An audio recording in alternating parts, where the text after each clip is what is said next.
Hello बच्चों, चलिए प्रश्न को प्रारंभ करते हैं। स्थिर ताप पर किसी गैस के दाब P तथा उसमें संचरित ध्वनि की चाल V के बीच अनुमानित ग्राफ खींचिए।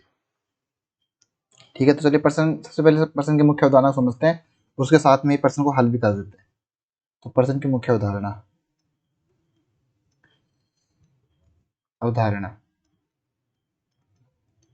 तो जैसा कि हम जानते हैं, लाप्लास के संशोधन के बाद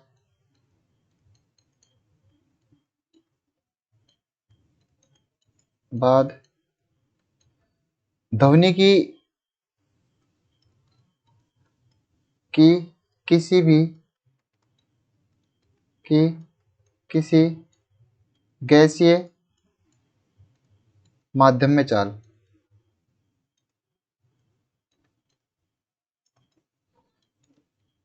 कैसे लिखते हैं? Under root gamma P by rho. ठीक है, यहाँ पे गामा जो है वो है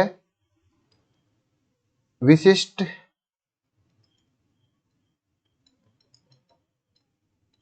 ऊष्माओं का अनुपात है और P दाब है और रो जो है वह घनत्व। ठीक, ओके। अब जैसा कि हम जानते हैं कि यदि ये गैस या माध्यम, ये गैस जो है वो अगर आदर्श गैस हो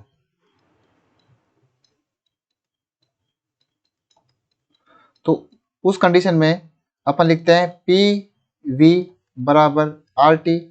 मान लो कि n बराबर 1 है, मतलब 1 मोल गैस के लिए हम ये लिख रहे हैं।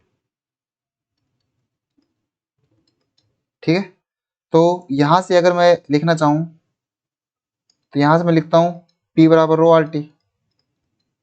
ठीक है, क्योंकि यहाँ पे अपने पास में जो n होता है, चलो इसको n को लिख लेते हैं एक बार, n आर टी, और n को हम लिखते हैं, n बराबर होता है m बाई एम।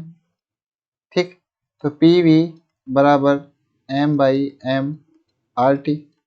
ठीक है, तो यहाँ से मैं लिख सकता हूँ पी एम बराबर m by V R T.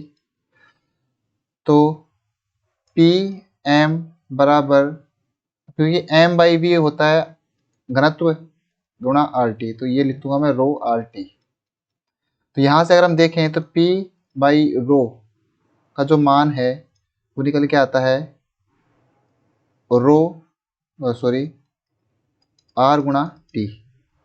अगर मैं इसे जो ध्वनि की चाल है जो कि थी V बराबर गामा P बाई रो, उसमें अगर ये रख दूं तो मेरे पास में आता है gamma R T by M. यहाँ पे ये m था तो ये m भी आएगा, सॉरी नीचे। ठीक है, तो gamma R T by M आता है। तो यहाँ से ध्वनि की चाल हम ये लिखते हैं।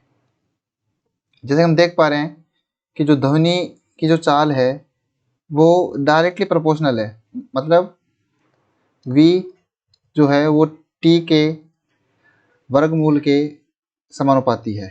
इसका मतलब अगर हम ये t जो है ये है तापमान इन केल्विन, केल्विन के अंदर ये तापमान है, मतलब ये परम ताप है।